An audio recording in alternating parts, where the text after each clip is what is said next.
Hello and welcome to Newsblitz. I am Atinuke Nuke. Before we continue, remember the coronavirus is a deadly disease.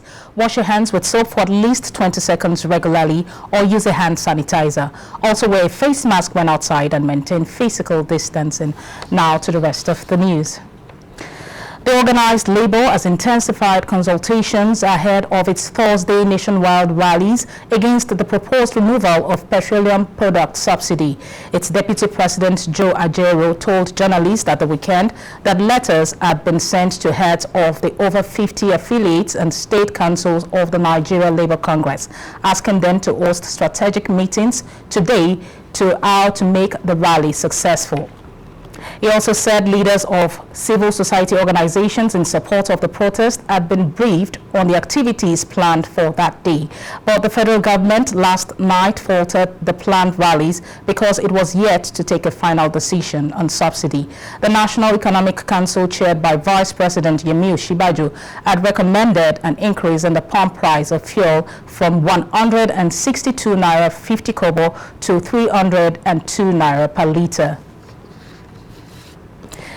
The threat by organized labor to resist planned increase in the price of petroleum products has continued to garner steam. Rising from a one-day meeting in Abuja, the Trade Union Congress put its members on red alert and vowed to resist the federal government's plan to remove oil subsidy and a possible hike.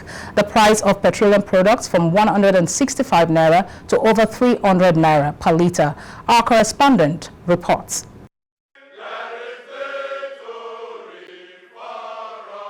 It was the National Executive Council meeting of the TUC holding on Abuja first time in the year 2022.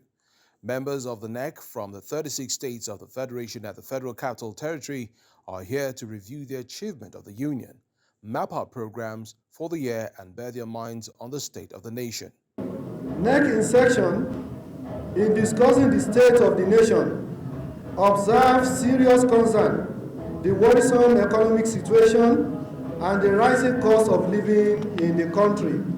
The issue of the petroleum downstream sector, however, took center stage as they resolved to join forces with the Nigerian Labour Congress to mobilize all workers against planned hike in the price of petroleum products. Consequently, NEC in section directed the state councils and affiliates to commence mobilization of members for industrial action against subsidy removal without government fulfilling all the conditions precedents.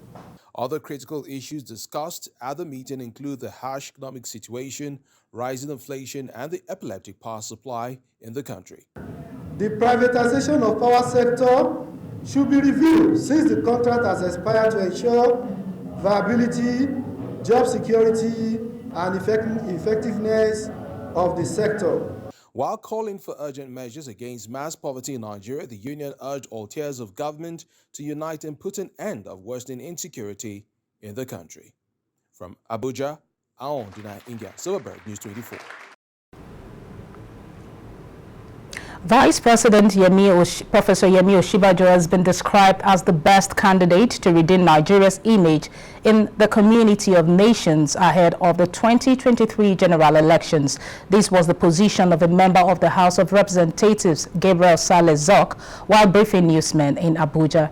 Representative Zok, who threw his weight behind Professor Yemi Osinbajo, said choosing who becomes the next president of Nigeria should be based on credibility and the criteria rather than try and error selection, especially at the national level. Representative Zok, who represents Kaga local federal constituency of Kaduna State, said the vice president stands out tall amongst all other who are aspiring to become president on the platform of the governing All Progressive Congress, following his wealth of experience and having occupied the seat of Vice President of Nigeria. On youth inclusiveness, he called on the leaders to provide a level playing field for more participation. The experience I've gotten in National Assembly for 2 years cannot be compared with someone who is aspiring to come into National Assembly. The experience that someone who has run 2 times, 3 times in National Assembly is better than mine to ask for today. So, drawing back to 2023, 2022, because it's the actual year of politics, I will tell you, we need people with experience who can actually take us to the promised land. Nigeria, we are tired of trying. After 8 years, we try another different person. We are tired. Right now, we need people with experience. We need people, and believe me, this nation has so much potential. Like, imagine during this COVID, if Nigeria was actually developed. People are driving to Ghana, people are going to Ghana, taking their investment to Ghana. What is the reason? Because we have wasted so much time trying leaders. So this is a time that this 2022 to stroke 2023 is actually a time that we need to select leaders. Nigeria needs to understand what leadership is all about. And I can tell you categorically, Abiola had so much money, but he didn't become the president of Nigeria. Atiku have a lot of money. He has contested so many times. He has not become the president of Nigeria. Buhari didn't have money. He emerged as the president of Nigeria. So politics is not about money. Politics is about the people. So what you need to do as a person is to do your homework, contact and mobilization, make sure the people believe that you are really there for them. Then the sky will be your limit. As the 2023 general elections draw nearer, a coalition of civil society groups are calling on all major political parties to ensure that presidential tickets are given to the southern part of the country come 2023. President of the group, Basi Etuk, who spoke at a media parley in Abuja, appealed to the northern part of the country to remember that it has been in power for the past 7 years, urging the north to allow the south to have its chance in 2023. According to Mr. Etuk, the country was overwhelmed with myriads of problems ranging from insecurity, banditry, terrorism, and decayed infrastructure. Hence, it must not compound its woe again.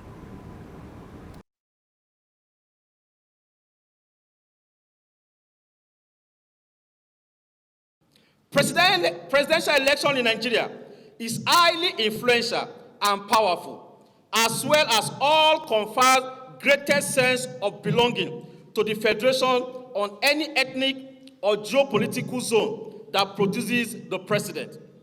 This is no doubt has deepened the agitation for power shift by various regions, and we thus resolve to employ all major political parties to have a deep think ahead of their convention and zoning by ensuring that the country remains united and sense of belonging is given to all by zoning the presidential ticket to the southern part of the country come 2023.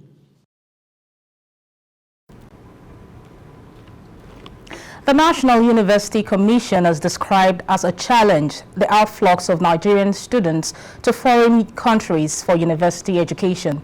The Tertiary Education Regulatory Body made this known in its latest weekly bulletin, which was made available to journalists in Abuja. The Commission, however, added that it would continue to leverage on its statutory mandate to ensure the orderly development of the university system in Nigeria.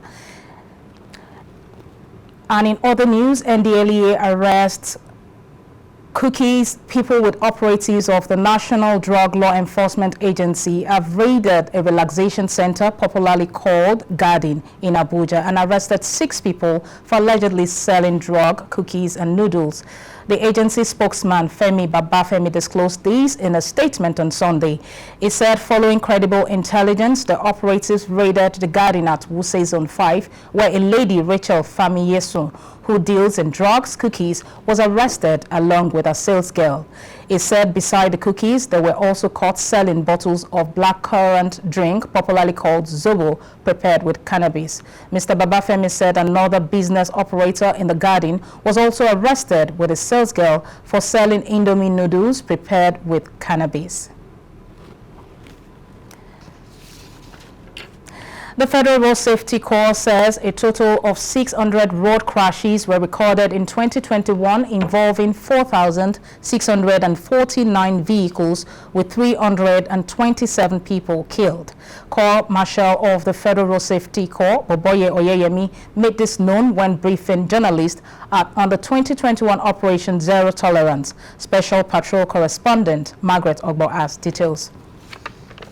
Road traffic accident is one of the major ways people lose their lives globally. The World Health Organization in a report says the lives of 1.3 million people are cut short as a result of road traffic crashes annually. In 2021, a total of 327 Nigerians were killed due to road traffic crashes. Within this period under the review, that is for the end of the year patrol operations, 600 road traffic crashes were recorded. And this involved the 4,649 people and 327 killed. It's most unfortunate, and 1,916 injured, while 2,406 people were rescued without injuries. Also, 20,845 road traffic offenders were apprehended and booked for violating. Speed violations have been identified as a major cause of road accidents. Nigerians have therefore been urged to comply with safety guidelines when driving. Speed. This is the major issue now, and we raised the alarm about the issue of speed since the beginning of the year, and that this year we are determined to tackle this. And most of these crashes we mentioned now involves more of private vehicles. And you see, there's a difference with urban driving and the highway driving. In 2022, gentlemen of the press, I want to assure you that on the issue of this speed, we are taking it very seriously. If you remember at the beginning of the end of the year patrol operations, we raised alarm and there are specific directives that the issue of speed limiting devices will not be compromised. And we have given very strict directives to the patrol teams. All commercial vehicles must fully have the speed limiting device installed in the vehicles. Accomplishing a 15% reduction in road traffic crash fatality and enhancing road safety partnership for innovative intervention are some of the key goals of the Corps in 2022. From the nation's capital, Margaret Ogbo, Silverbird News 24. Chairman of the National Drug Law Enforcement Agency, Brigadier General Mohammed Buba Marwa, has said that a special task force is currently working across the country to track and dismantle drug cartels behind the production and distribution of methamphetamine, popularly called Mpulumeri, being abused by youth in parts of the country. He stated this while answering questions from journalists at a press briefing at the agency's national headquarters in Abuja on Monday to mark its first anniversary as chairman executive of NDLEA. He also challenged communities across Nigeria to take ownership of the war against drug abuse as those in southeast states are doing by standing up to those engaging in abuse and trafficking of illicit drugs. And more importantly, they are reading their communities. They have taken the ownership of the war themselves against drug abuse, especially this Mpulumeri. And by the way, we have set up a special task force to face that challenge. And very soon you'll hear the last of it. So what am I saying? I'm now taking the Southeast as an example. For all the other communities in Nigeria, this war has to start from the bottom, from communities.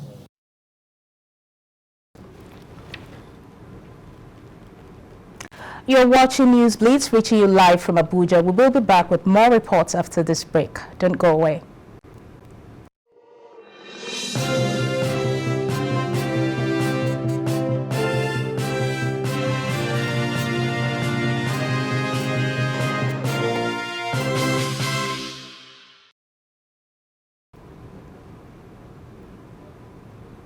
The president of the Nigerian Bar Association, Mr. Olumide Akpata, has said that a more efficient and robust process needs to be adopted in selecting judges of courts in Nigeria.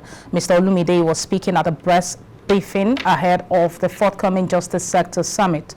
Judicial correspondent Aondona Ingia reports.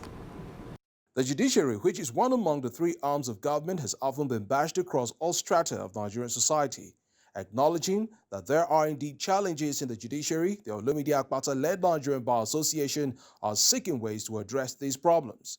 One of such ways is by the convergence of legal practitioners in Abuja for a summit geared towards solutions. That the NBA under my watch sought audience and quickly secured the support of my Lord the CJN to convene the Justice Sector Summit with a view to bringing all relevant stakeholders together in one room to examine the challenges and proffer practical solutions.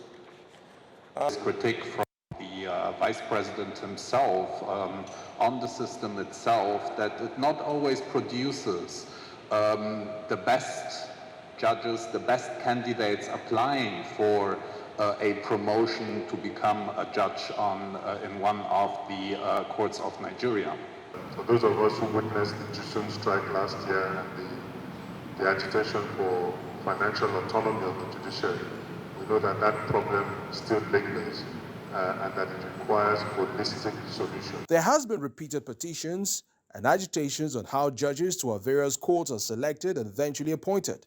The NBA president is saying that this needs to be tweaked. We have already made recommendations to the NJC on how we think their guidelines can be tweaked to allow for a more robust, a more efficient process of selecting our judges, because that is the starting point as far as we're concerned. So, as the National Judicial Council came down hard on judges who were found culpable in using their office in issuing indiscriminate rulings before the Anambra elections. This was yet another smear on the reputation of the judiciary. The NBA is also looking into the matter, particularly the role some lawyers played. We're in the process of putting the paperwork together.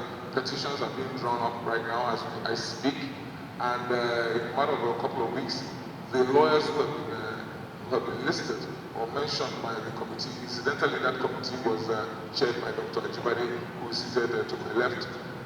Those lawyers are going to be brought before the legal practitioners disciplinary committee. The NBA is optimistic that wholesome changes and tangible results will be made in the judiciary in the days to come.